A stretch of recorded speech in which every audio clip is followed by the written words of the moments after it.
एक भी फैमिली, अगर आज मैं दावे से कह सकता हूँ, मैं ये सवाल कर रहा हूँ रेवंत रेड्डी साहब से, मेरा चुनौती ले लो रेवंत रेड्डी जी, अगर एक भी फैमिली आज आके देखो भाई मूसी का पानी की वजह से मेरे जान को खतरा है करके अगर बोले तो मैं ये राजनीति छोड़ के चले जाऊँगा। मैं ये दावा से कह रहा हूँ, मैं राजनीति पॉलिटिक्स छोड़ के मैं घर जाऊँगा। ब्यूटिफाई करने के लिए किसी को भी इतराज़ नहीं है, हम वेलकम करते हैं, लेकिन लोगों का लाश के ऊपर नहीं, लोगों का गिरा जो मकान गिर गया उसके ऊपर आप क्या ब्यूटीफाई कर रहे हैं? किसको बताना चाहते हैं आप ये ब्यूटी?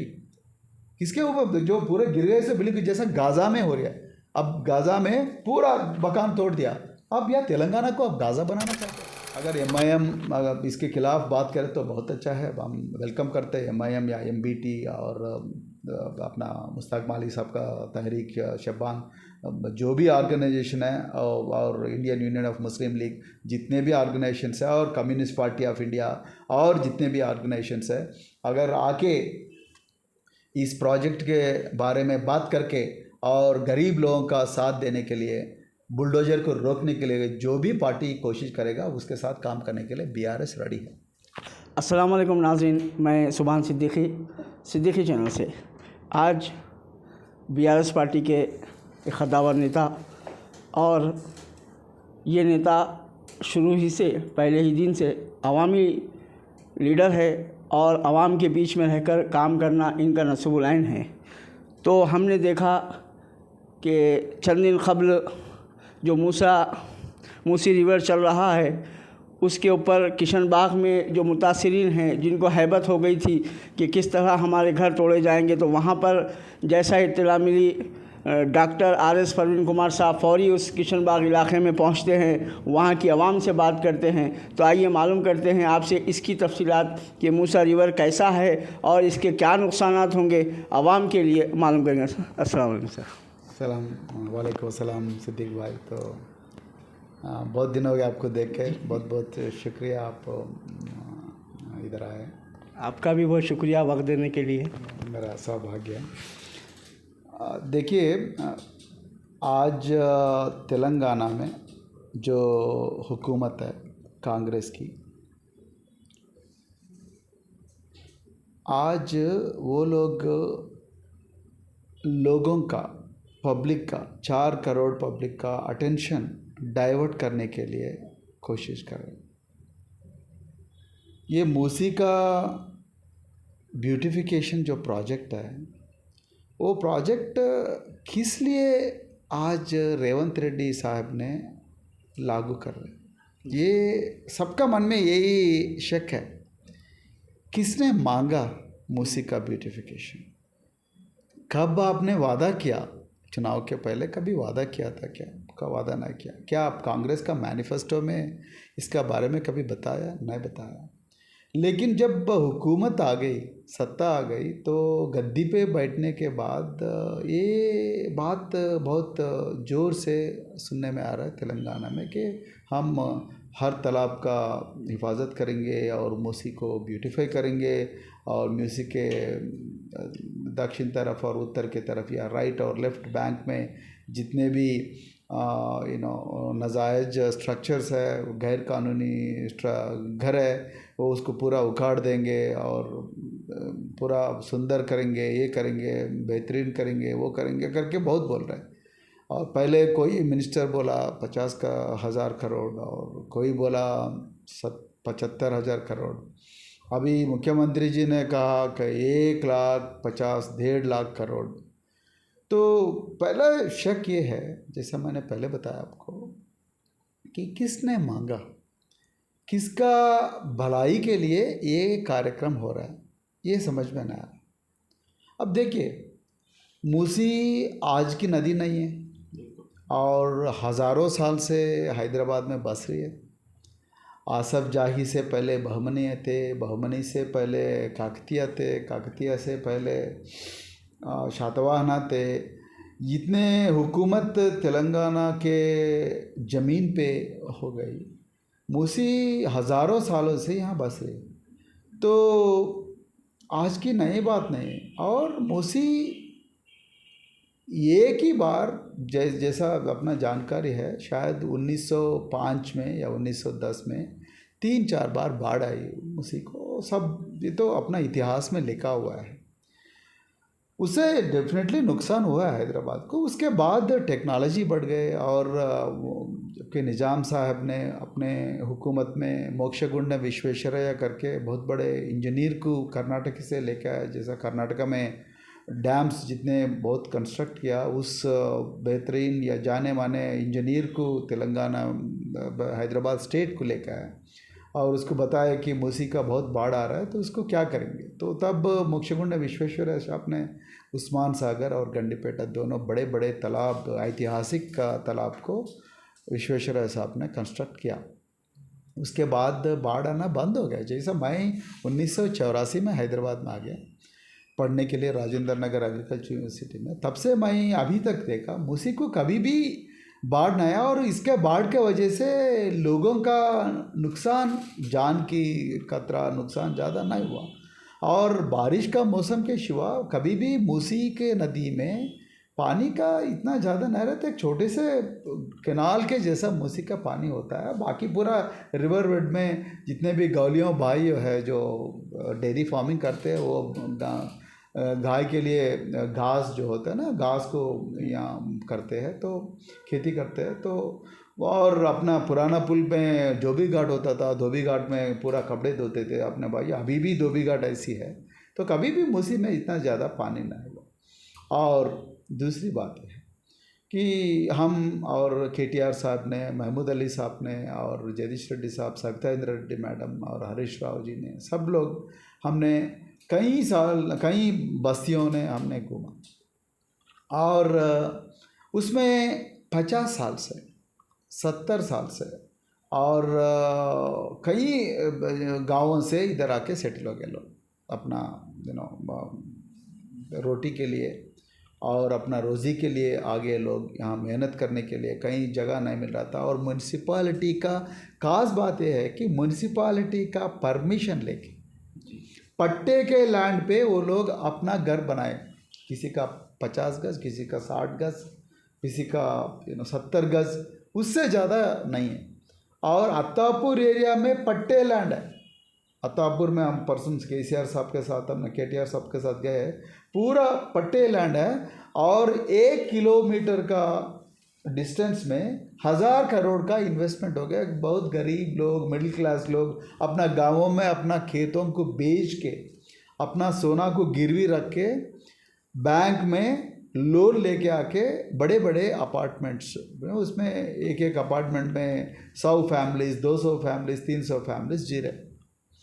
वो पूरा बैंक से लोन लेके आके अपना घर बना के और बच्चों का पढ़ाई करवा रहे। अभी आज आके आप RBX करके रात ही रात मार्किंग कर रहे और नोटिस नहीं दे रहे। नोटिस दिए तो भी उसको समय नहीं दे रहे। अरे फांसी देने से पहले एक मुजरिम को वो जेल वाला पूछता है, क्या भाई आपका आखिरी ख्वाहिश क्या है? तुम कम से कम वो सवाल भी नहीं पूछ रहे। रात ही रात आके हाइड्रा करके एक नया ऑर्गेनाइजेशन लेके आया। उसमें पूरा बुलडोजर्स, उसमें पूरा JCBs, उसमें पूरा जितने भी ब्लेड्स है वो पूरा लेके आके रात ही रात जी उसको तोड़ रहे। तो हम मुख्यमंत्री रेवंत रेड्डी साहब से ये सवाल पूछे कि क्या ज़रूरत है इतना पूरा सत्यानाश करने का, लोगों को दिल तोड़ने का, मकान तोड़ने का क्या ज़रूरत है? इसका अभी तक रेवंत रेड्डी साहब से एक भी जवाब नहीं आया।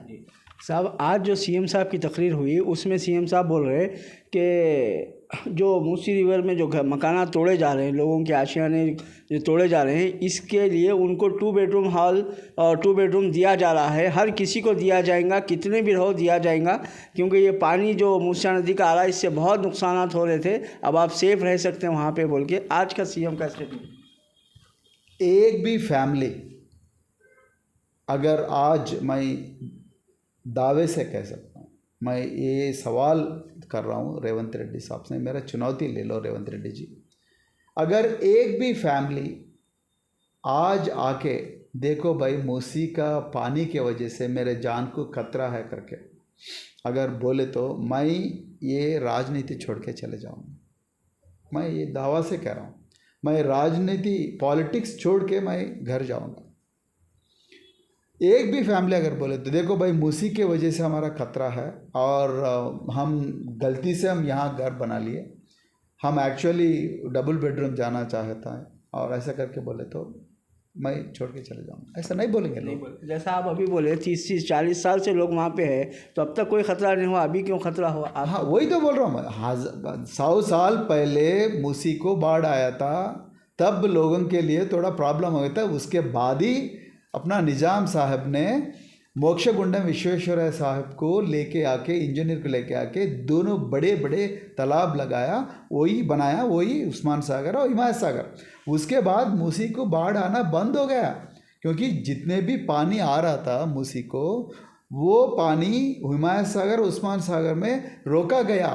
वो पानी हैदराबाद को पीने का पानी बन गया।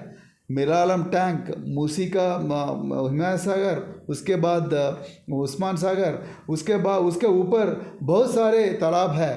वो पानी इससे पहले आते थे जब तालाब नहीं थे। अब तालाब बनाने के बाद जहाँ का पानी वहीं रुक रहा ना। तो यहाँ मूसी के क्यों पानी कम हो गए मूसी में? क्योंकि पानी हिमायत सागर, उस्मान सागर और बहुत सारे तालाबों में रुक गई। अब ये जिसमें पानी ही नहीं है, आप उस रिवर में क्या करने के लिए कोशिश कर रही है, पहली बात है। और अपना वजीर अपना मुख्यमंत्री साहब ने, सीएम साहब ने ये कह रहे हैं कि हम लंदन के रिवर फ्रंट और हान के दक्षिण कोरिया में, साउथ कोरिया में एक रिवर फ्रंट के बारे में बोल रहा है।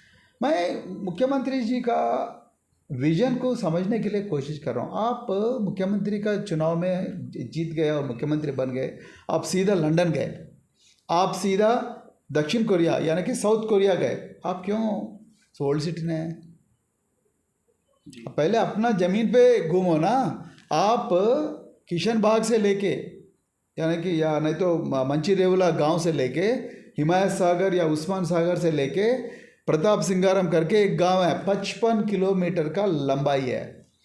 क्यों नहीं घूमे आप पदयात्रा करो ना, पैदल जाओ, राइट साइड लेफ्ट साइड पैदल जाओ, जियागोड़ा जाओ, किशन बाग जाओ, मूसाराम बाग जाओ, ठीक है, और अत्तापुर जाओ, थापा चबूतरा जाओ, चादर घाट पे भी जो अभी हुआ, हाँ चादर घाट जाओ, और उसके नीचे और कई सारे ऊपर तक जाओ, तब पता चलेगा आपको क्या प्रॉब्लम है। देखो भाई, आप नदी को ब्यूटीफाई करने के लिए किसी को भी इतराज़ नहीं है, हम वेलकम करते हैं, लेकिन लोगों का लाश के ऊपर नहीं, लोगों का गिरा जो मकान गिर गया उसके ऊपर आप क्या ब्यूटीफाई कर रहे हैं? किसको बताना चाहते हैं आप ये ब्यूटी? किसके ऊपर? जो पूरे गिर गए से बिल्कुल जैसा गाज़ा में हो रहा है। अब गाज़ा में पूरा मकान तोड़ दिया, अब या तेलंगाना को आप गाज़ा बनाना चाहते हैं क्या? ये मेरा सवाल है। तेलंगाना खास करके हैदराबाद शहर को आप गाज़ा बनाना चाहते हैं क्या? बाम लगा के पूरा घरों पूरा तोड़ के, और लोगों का आंखों के आंसू के मतलब वो आंसू और पूरा जो रोना होता है वो आवाज़ के बीच में आप कौन टूरिस्ट आके देखेगा? तो मुख्यमंत्री समझना चाहिए, अपना खुद का भाई का घर तो नहीं तोड़ सका ये। खुद का भाई को तो वो नोटिस देके हाईकोर्ट जाके वो स्टे लेके आया। गरीब लोग की क्यों अपॉर्चुनिटी नहीं दे रहा? गरीब लोग भी जाना चाहते हैं। अरे अपना संविधान यानी कि दस्तूर अपने को गारंटी देते हैं भाई। आर्टिकल 21 में जीने का हक दिया गया है लोगों को। जीने का हक का हिफाजत करना सरकारी का जिम्मेदारी है, लेकिन आपने जीने का हक हमसे छीन रहे, और हमको कोर्ट को जाने के लिए भी अपने को कानून के जो कोर्ट है, कोर्ट को जाने के लिए हमको मौका नहीं दिया जा रहा है। रातों रात में, अरे आदि फ्राइडे सैटरडे और फ्राइडे संडे में कोई तोड़ता? अरे हाई कोर्ट में जजमेंट है, संडे और सैटरडे और संडे के दिन किसी का भी तोड़ना नहीं करना है, रात में तोड़ना नहीं करना है, क्योंकि लोगों को कोर्ट आने का मौका मिलना चाहिए। अरे ये तो कुदरती का कानून है भाई, तो फिर उसका भी सम्मान नहीं कर रहे आप, फिर किसका सम्मान करना चाहते हैं? आपका रेवंत रेड्डी का घर का सामने आके मैं एक RBX और एक नोटिस चिपका तो चुप बैठेगा क्या? रोएगा? तो ये समझने के लिए कोशिश करने के लिए मैं रेवंत रेड्डी साहब को बोल रहा हूँ। ये कोशिश नहीं कर रहे। इसमें एक साजिश है साहब, साजिश ये है, ये रिवर फ्रंट का नाम पे वर्ल्ड बैंक के पास जाना चाहते, वर्ल्ड बैंक से लाखों करोड़ का रुपए लेकर आना चाहते, और वो लाखों करोड़ रुपए का एक घोटाला बनेगा। मेगा मेगा कॉन्ट्रैक्टर्स, या अदानी हो, मेगा कृष्णा रेड्डी हो, किसी को भी लेके आके वो लोगों से काम करवाएंगे, लोगों को ज़बरदस्ती। जैसा धारावी में अदानी को लेके आप पूरे गरीब लोगों का घर तोड़ के मुंबई में एक बड़ा कॉम्प्लेक्स बनाने के लिए कोशिश कर रहे, यहाँ भी गरीब लोगों का अच्छे अच्छे मकान अपना खून और पसीना से जो बने गए मकान, वो मकान को तोड़ के उसके ऊपर एक बड़ा थीम पार्क बनाना चाहते मुख्यमंत्री। कौन आएगा भाई वो थीम पार्क को? जो पेट भरा है उसका क्या बोलते, उसका मजे के लिए यहाँ आके करेगा, मगर गरीब लोगों का क्या होगा? गरीब लोगों का आंखों में आंसू कौन स्टॉप करेगा? इसका बारे में कोई भी नहीं सोच रहा। मैं आज मुख्यमंत्री को जो एडवाइस दे रहा, सुझाव दे रहा, मैं वो ऑफिसर्स को भी मैं हाथ जोड़ के मैं बोलना चाहता हूँ, आप कृपया मुख्यमंत्री जी से बात कीजिए। अरे अपना कांग्रेस पार्टी में मधु यास्की जी नहीं मांग रहे, कांग्रेस पार्टी में ही दोनों बात आ रहे कि अरे क्यों मूसी के गरीब लोगों को खिलाफ, गरीब लोगों का मकान तोड़ रहे करके कांग्रेस में ही एक तरफ लोग बोल रहे हैं मत करो, गरीब लोगों का पेट पे मत मारो। वो खून और पसीना से बना हुआ छोटे छोटे मकान है, अब जैसा बंगला नहीं है, जैसा कब्जे करके गरीब लोगों का ज़मीन छीन के उसके ऊपर रियल एस्टेट बना के ऐसे नाजायज़ और गैर कानूनी काम नहीं किए लोग। हर दिन सुबह 4 बजे उठते, रोड साफ नहीं करने के लिए जाते, बड़े बड़े लोगों का घरों में बर्तन साफ करने के लिए जाते, कपड़े धोने के लिए जाते, शॉपों में सेल्स गर्ल और सेल्समैन बन के जाते, स्कूल्स में आया बनते लोग, ठीक है। ये छोटे छोटे लोगों का पेट पे क्यों मारते आप? क्यों मारते? क्या आता आपको? क्या बहुत बड़ा थीम पार्क बना के किसका जॉब बनाना, किसका जेब भरना चाहते हैं आप? ये गलत है, ये गैर कानूनी है और दस्तूर के खिलाफ है, और जीने का जो हक मिल गया उसके खिलाफ है। देखा यह जा रहा है कि बीआरएस पार्टी के साथ साथ एमआईएम भी इसके खिलाफ एहतजाज कर रही है ओल्ड सिटी में, उसके बारे में आप क्या कहें? अच्छा है, अगर एमआईएम इसके खिलाफ बात करें तो बहुत अच्छा है, हम वेलकम करते हैं। एमआईएम या एमबीटी और अपना मुश्ताक माली साहब का तहरीक शबान, जो भी ऑर्गेनाइजेशन है, और Indian union of Muslim league, जितने भी ऑर्गेनाइजेशंस है, और कम्युनिस्ट पार्टी ऑफ इंडिया, और जितने भी ऑर्गेनाइजेशंस है, अगर आके इस प्रोजेक्ट के बारे में बात करके और गरीब लोगों का साथ देने के लिए, बुलडोजर को रोकने के लिए जो भी पार्टी कोशिश करेगा उसके साथ काम करने के लिए बीआरएस रेडी है। बहुत शुक्रिया वक्त देने के लिए, शुक्रिया। अस्सलाम वालेकुम।